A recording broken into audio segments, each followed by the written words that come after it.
అల్లూరి జిల్లా గంగవరంలో 900 కేజీల గంజాయి పట్టుబడింది. రంపచోడవరం డీఎస్పీ సాయి ప్రశాంత్ ఆధ్వర్యంలో గంగవరం శివారులో నెమళ్ల చెట్టు సెంటర్లో వాహనాల తనిఖీలో సందర్భంగా పట్టుబడింది. ముందస్తు సమాచారంతో వాహనాలను తనిఖీ చేస్తున్న పోలీసులు ఎండపల్లి నుండి స్కార్పియో వాహనంలో రవాణా చేస్తున్న గంజాయిని పట్టుకున్నారు. గంజాయి, స్కార్పియో వాహనం, బైక్ను స్వాధీనం చేసుకుని 5గురిని అదుపులోకి తీసుకుని విచారించారు.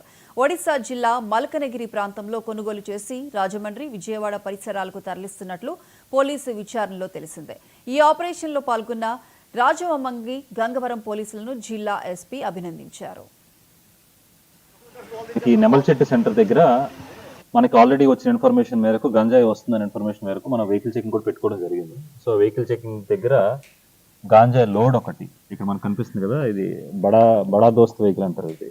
సో ఇందులో ఒక 30 బస్తాలు, ఒక్కొక్క బస్తా సుమారు 30 కేజీలు, సో 900 కేజీల గాంజాయి ఇందులో తీసుకురావడం జరిగింది.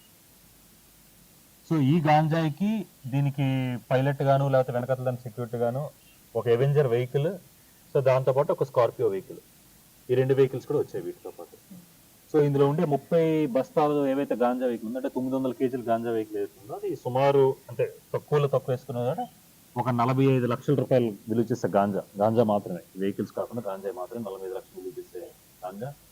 3 వెహికల్స్, ఒక 5 మొబైల్ ఫోన్స్ కూడా సీజ్ చేయడం జరిగింది.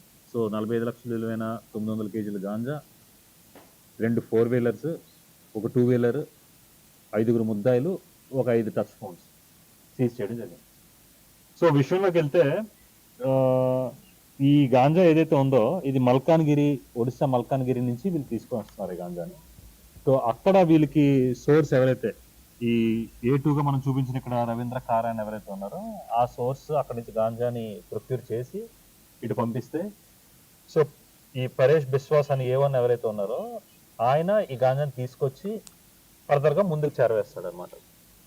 సో ఇందులో భాగంగా ఈయన ఇంతకుముందు పరేష్ బిశ్వాస్ అనేవాడు, ఈయన ఇంతకుముందు ఒక డ్రైవర్గా పనిచేశాడు, ఒక చిన్న డ్రైవర్, ఒక లారీ డ్రైవర్గా పనిచేసి ఆ తర్వాత లారీ బిజినెస్ మెయింటైన్ చేసి, దాని తర్వాత గాంజా డ్రైవర్గా పనిచేసి గాంజాలో డ్రైవర్గా ఉండడం కన్నా గాంజా బిజినెస్నే చేస్తే ఇంకా చాలా ఎక్కువ డబ్బులు వస్తాయనే ఒక అత్యాశతో ఈ అక్రమమైన ఈ బిజినెస్లోకి ఎంటర్ అయ్యి, బిజినెస్ అని కూడా అనకూడదు, అక్రమమైన ఈ స్మగ్లింగ్లోకి ఎంటర్ అయ్యి ఈయన ఇప్పుడు ఓన్గా ఈ బిజినెస్